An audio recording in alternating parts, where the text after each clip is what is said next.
Hello everyone, back with an IRS tax refund update.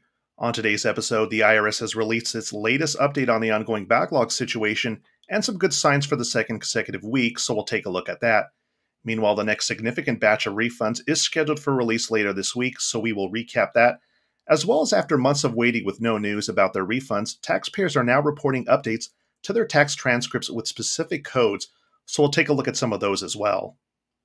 Now, starting off with the latest update in regards to those ongoing refund delays many are still experiencing, as the IRS has released its latest set of data, and for the second consecutive week, the IRS backlog numbers have actually dropped, which is the first time this has occurred so far this year.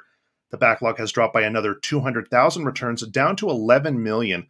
However, that is still triple the number of backlog returns that remained at this point last July, and shows how bad the problem still remains.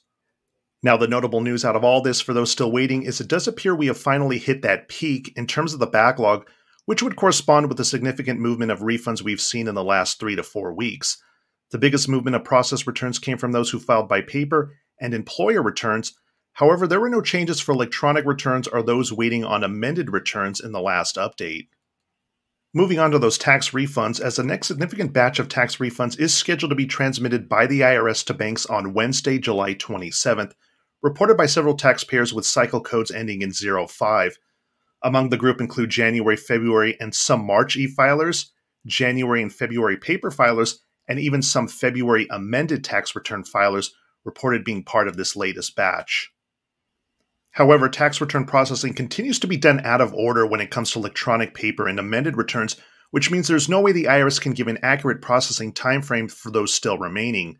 Paper filers in particular should not expect any update until the IRS begins processing. Also, even if you do not have an update in regards to the processing of your tax return, do not submit a duplicate copy of your tax return to the IRS unless requested to do so or unless you need to file an amended return. We have also received reports of those seeing updates to their tax transcripts online, and among the more common scenarios some of you may encounter is seeing the 570 and 971 codes on your transcripts with the 2022 date as seen here. Now, if you encounter these codes, you will fall into one of two categories. If both codes have the same date listed, that means the IRS has auto-adjusted your refund, and you should receive it within a week or two of the listed date. Now, if you see the 570 and 971 codes with different dates like seen here, that means the IRS is still processing your return, and what we've seen in most cases, this is a result of the IRS still not having your employer's wage information on file. And in the bulk of cases, the 971 code represents a 60-day notice that is being mailed out to you by the IRS. If your refund is on hold due to wage verification, the IRS may in fact request you submit copies of pay stubs and wage statements to speed the processing along. This happened to one of our viewers who filed back in January, who after receiving help from his congressman, after which it was determined the need for wage verification was holding up his return, he submitted the appropriate paperwork and received his refund 3 weeks later. Now, another tax transcript code some viewers indicated they are seeing is the 810 refund freeze code as seen here. Now, the common reason our viewers have been encountering this code is in regards to having claims the earned income tax credit and the need to submit documentation in regards to their dependents. If you see this code, do be prepared to submit supporting documentation in regards to your dependent to the IRS in order to remove that freeze.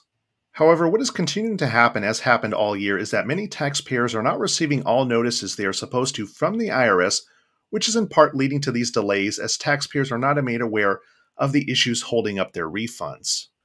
Last week also saw an increase in reports of those indicating they are receiving letter 5747C from the IRS in the mail, like seen here. Now, this is one of the letters pertaining to the need to complete ID verification. However, if you receive the specific notice, you will not be able to complete ID verification online or by phone and must complete it in person by scheduling an appointment at your local IRS office. Now, as we continue to see progress on the backlog, the question remains ultimately, how long will it take the IRS to completely clear that backlog? Their targeted goal is still December. However, they would need to double the amount of tax returns that are being processed by the week in order to accomplish that, and it appears likely that these delays will carry over into next year, impacting the 2023 tax filing season. However, with no advanced child tax credits and recovery rebate credits to claim in 2022, which were the cause of many delays this year, that will in part help the processing of those tax refunds quicker for next year. Let us know in the comment section below what problem you're currently experiencing. In the meantime, we will keep monitoring the situation for further developments, so make sure to click on the thumbs up and subscribe button below for future updates on this channel, and thanks for watching.